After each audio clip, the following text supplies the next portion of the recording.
Oke, langsung saja.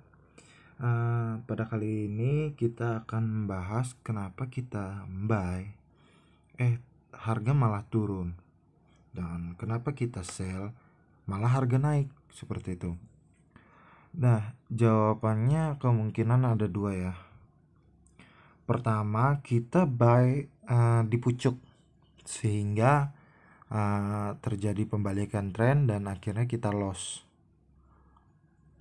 Dan akhirnya harga pun turun tidak sesuai dengan planning kita. Misalkan ya, di sini kita malah ngebuy di sini, ternyata harganya turun ke sini.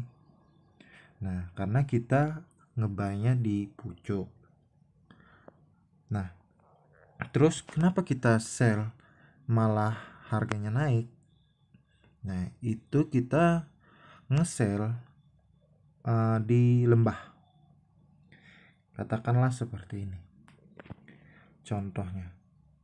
Nah, kita nge-sell di sini pada tanggal 14 bulan 7 ya. Kita nge-sell di sini, ternyata harganya naik. Karena apa? Karena kita nge-sellnya di lembah. Nah, sebenarnya bagaimana sih kita melakukan open posisi, baik buy atau sell? Idealnya ya kita nge-buy itu di lembah dan nge-sell itu di pucuk idealnya. Tetapi dalam kenyataannya, dalam realnya seperti itu hampir susah menemukan itu. Nah, maka dari itu kita memerlukan teknik-teknik trading.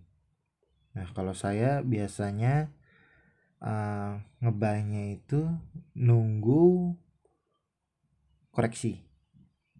Misalkan seperti ini. Nah, kita cari contoh. Nah, seperti ini. Kalau kita udah tahu di sini downtrend ya, terjadi downtrend, maka kita bisa gunakan moving average yang pertama, kedua Fibonacci. Nah, kalau menggunakan Fibonacci, bisa kita gunakan seperti ini ya caranya.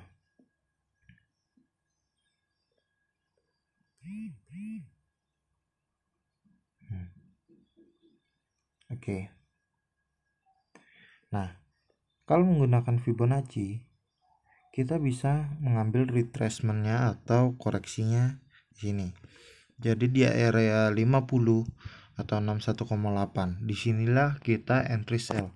Karena kita tahu kan di sini terjadi downtrend, kita ingin melakukan sell, maka kita tunggu retracementnya dulu. Nah, idealnya untuk melakukan teknik strategi trading dengan Fibonacci itu di area 61,8 dan 50. Nah, dengan demikian kita tidak lagi nge-sell di lembah, nge-buy di pucuk seperti itu. Nah, kalau misalkan di uptrend seperti ini, kita cari contohnya. Ini bisa. Nah,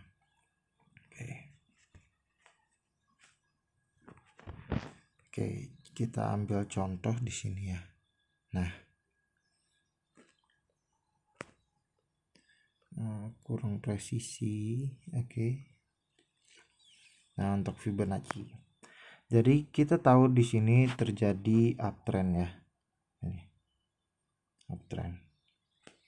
Nah, kita ingin nge-buy agar kita tidak floating loss dulu. Kita harus cari retracementnya. Kalau misalkan kita nge-buy di sini akan terjadi